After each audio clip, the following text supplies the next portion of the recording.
Your daughter left inside the car. Has passed away. I was suddenly informed by a police officer who came to my workplace. Disturbed, I hurriedly contacted my mother, who was supposed to be with my child. We're together. She's having a snack right now. I breathed a sigh of relief at those words, but it was short-lived. The sharp gaze of the police officer was directed at me. However, being falsely accused made me realize the hidden truth. I'm Nancy, 38 years old. I'm living with my husband and my child. My husband, who is 4 years older, is the sales manager at a house builder company. Due to his job, he often works on weekends and doesn't contribute much to childcare or household chores. Just asking him to pick up our kid on his day off when I'm working can put him in a bad mood. There was a time when I, working at a drugstore, asked him to take care of our kid on a Sunday when I had to work, but can't you let me relax on my day off? Unlike you with your easy part-time job, I work in a battlefield-like workplace every day. John is good at playing by himself, so he's not that demanding. Tisk. Fine. Do what you want. Just make sure you're back home as soon as work's done. Feeling worried if he's actually taking care of things properly with such an indifferent attitude, I couldn't focus on work that day. Eventually, I started leaving the kids with my mother who lives nearby. Being bad at expressing myself, I knew arguing wouldn't help and I didn't like the tense atmosphere. I guess he's just tired. Can't be helped. With that mindset, I've been struggling with childcare and household chores while working part-time. Then, one day, the unexpected happened. I remember that day being very cold. Early in the morning, I received a frantic call from my manager at work. Can you come in to cover for a sick staff member? Staff members often cover for each other in times of need. I might be a bit late as I need to drop off my kid, but I'll be there. After hanging up, I called my mother, who readily agreed to help out, and I quickly started getting ready. Should I take him to your mother-in-law's place? My husband Jason said something surprisingly cooperative. Really? Are you sure? What about work? His usually indifferent attitude made his offer seem out of character, leaving me surprised. It's fine. We'll make it in time if we leave now. Watching my husband happily lift up our child, I felt a rush of happiness. Thank you. Oh, but we need a child seat for this one. How about using Nancy's car today? I'll drive you to the station too. You can't handle driving my car, right? His car is large, and I'm too scared to drive it. Are you sure? That would be a big help. After safely arriving at work, I was greatly appreciated by the manager and greeted with thanks from regular customers, leaving me feeling happy. However, just before 4 p.m., as my shift was about to end, I was called to the back room via the store announcement system. There were 2 men there. The manager whispered to me. They're from the police. Then, looking bewildered, the manager introduced me, saying, This is Nancy. Police. I'm Nancy, but... In my confused state, I desperately searched for any clues, but I couldn't imagine why plainclothes officers would come to see me. For some reason, the police officer scrutinized me from head to toe with a piercing gaze. Please. Try to stay calm and listen. Your daughter has passed away. My daughter. Whose? The officer calmly began to explain the situation to me, which only added to my confusion. Apparently, my car, parked in the coin parking lot behind the station, contained the body of a girl around 1 year old who had passed away from the cold. The driver of the car parked next to mine happened to notice something was wrong and called an ambulance, but it was too late by the time they arrived. It was only then that I finally understood that I was being suspected as the one responsible for creating that situation. Wait a minute. I don't understand what's going on, and I only have a son. Besides, I left him with my mother today. The police officer lightly brushed off my desperate explanation, adopting an uncompromising attitude. It seemed they had already concluded that I had left my child in the car while I was at work. Treated almost like a criminal, I was finally allowed to contact my mother after being placed in the police car. My, what a strange child. She's with me, isn't she? My mother, unaware of the situation, sounded incredulous over the phone. Though I felt relief hearing that my son was safe, the fact remained unchanged. The girl was found dead in my car. Upon arriving at the police station, I was repeatedly questioned by a sharp-eyed detective, who asked the same questions over and over again. I explained that on that morning, my husband had taken our child and driven him to my mother's place in my car. As a result, my suspicion seemed to have been cleared for the time being, but despite the police's attempts to contact him, my husband remained unreachable. While the police tried to reach him, they asked me, "Do you know the deceased girl? We'd like to confirm." Honestly, this moment was more painful than being suspected myself.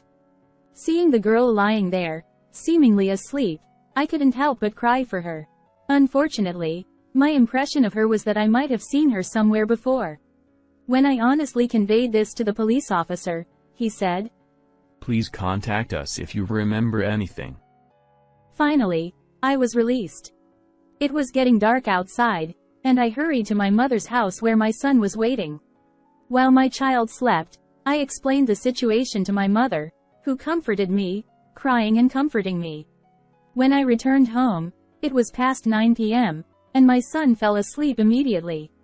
During that time, I called my husband several times, but there was no answer. Finally, late that night, I received an email from him saying, I suddenly had to go on a business trip. I immediately tried calling him, but the calls just kept ringing, so I replied to the email saying, something serious is happening. However, after that, I couldn't reach him again. That day, I spent the whole night without sleeping, but there was something else bothering me besides my husband. That girl. I feel like I've seen her somewhere before. Anyway, I won't know anything until I ask my husband about the situation. I waited for the start of my husband's work hours and finally mustered the courage to call him. I wanted him to contact his company from his business trip location, but to my surprise, I found out that he had been on leave since the previous day. Oh, I see. I'm sorry, thank you. After hanging up, I couldn't think straight for a while. In the midst of shock, the only thing I could think of was to consult with my best friend Amy. As I opened my phone to make the call, I was startled. Hastily, I checked the messages Amy had sent me. No way. This can't be true. In one of the messages was a picture that shocked me to the point where I involuntarily exclaimed. Because there, in the photo with Amy, was the girl who had been left in my car. What a revelation. The deceased was Amy's daughter. Yesterday's inexplicable events suddenly fell into place. Why was Amy's child left in my car? It wasn't just paranoia. I became convinced that my husband and my best friend were having an affair. And I recalled a scene from 2 years ago when Amy, divorced and single, got pregnant. She had said, "Who the dad is will be a secret from Nancy. The life of an unwed mother, right?" With a meaningful smile. Could that girl possibly be my husband's child? There was no concrete evidence, but I couldn't let it slide. Overwhelmed with anger at being deceived by my husband and best friend for so long, and for the sake of the deceased girl, I resolved to uncover the truth. Despite my usual aversion to confrontation, I had been passive in contradicting my husband until this betrayal opened my eyes. An innocent child suffered because of the foolishness of 2 adults. I was determined to bring closure, so I immediately took action. After dropping off my child at daycare, I headed straight to Amy's house. When I arrived at her apartment and rang the doorbell, Amy, with sleepy eyes, opened the door. Long time no see. Were you sleeping? Huh? Nancy. Why? Seeing Amy's bare face, she quickly tried to close the door, but I anticipated it and wedged my bag between the door.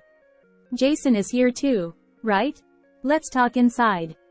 I think I found Amy's fluster amusing and was smiling. Perhaps my smile seemed eerie and frightening to Amy. Fine. But that's so unfair, springing this on me out of nowhere.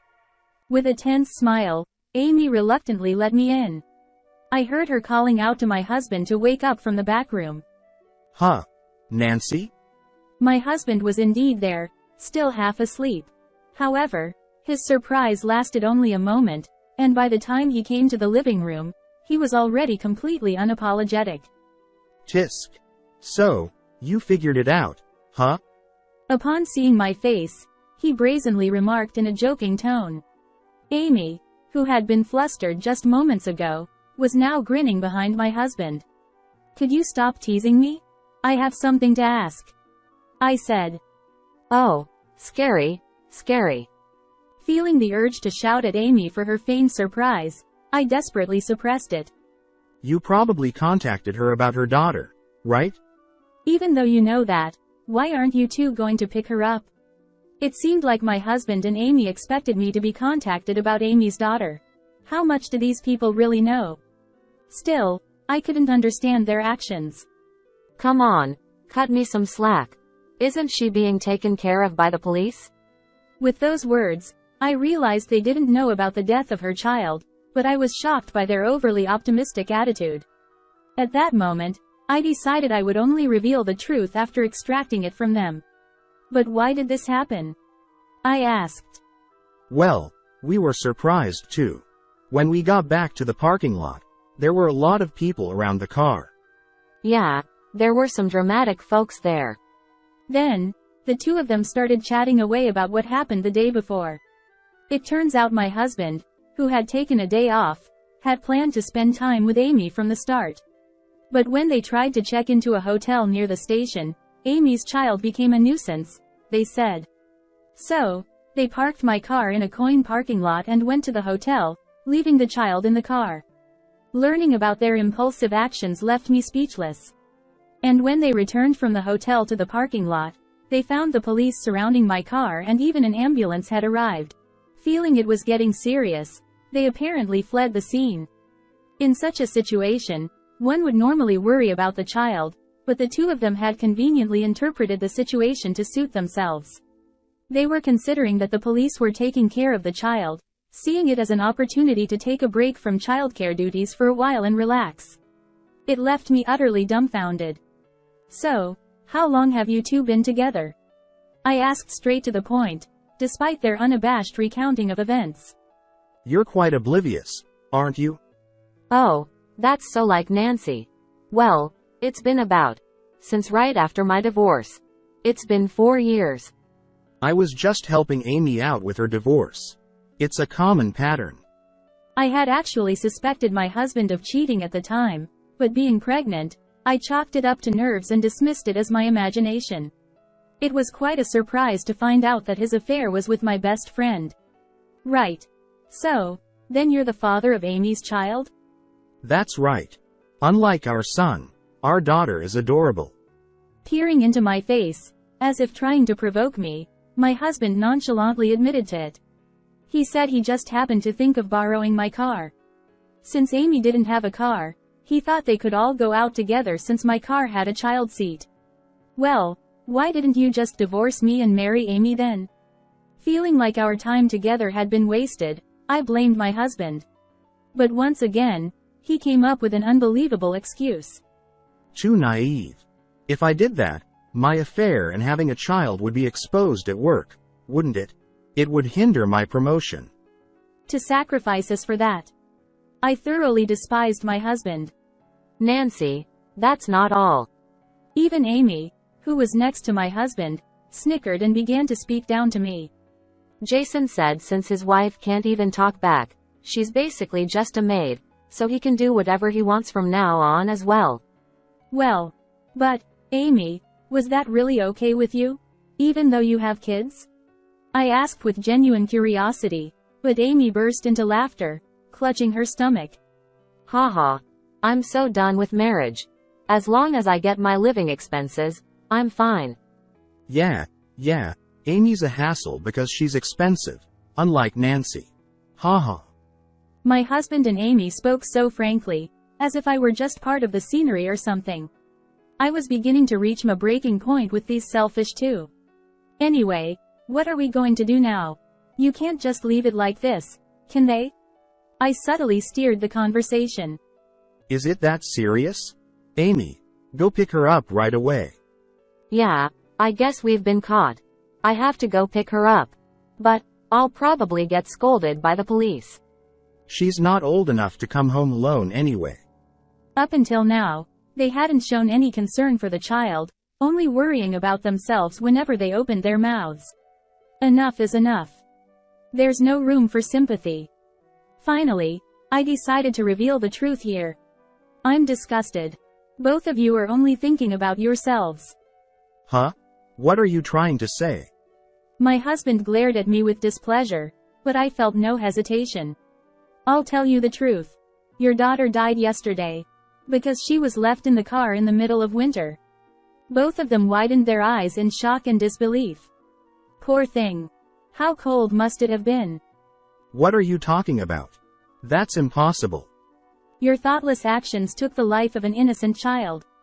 Then, Amy pointed at me and started yelling. It's your fault. It's all Nancy's fault. Amy, you're really something else. How about showing a little remorse? Shut up. Shut up. It's all Nancy's fault for marrying Jason. Amy introduced her husband to me, so I couldn't understand the meaning behind it. I thought perhaps Amy was in a state of confusion due to the shock of losing her child. When I was going through a tough divorce, you had to rub it in by getting married. Showing off your happiness like that is unforgivable. What are you talking about? Your affair was the reason for the divorce, wasn't it? You brought it upon yourself. No, it's not like that. It wasn't supposed to be like this. Crying, Amy continued. I was supposed to be happier.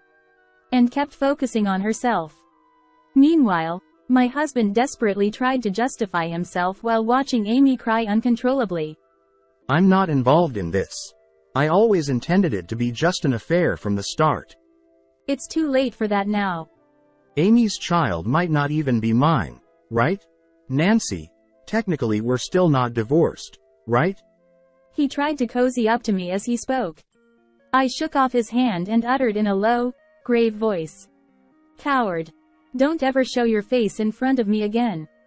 With that, I discreetly contacted the police while leaving the scene, casting a sidelong glance at the two engaging in an ugly argument.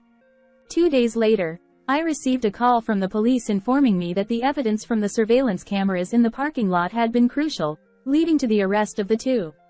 Now, both of them will face legal consequences. They will have a long and tough road ahead, all of which they have sown themselves. Meanwhile, I began a peaceful life with my mother and son. With the help of the drugstore manager, I secured a job as a full-time employee. I am excited for this unexpected fresh start in life.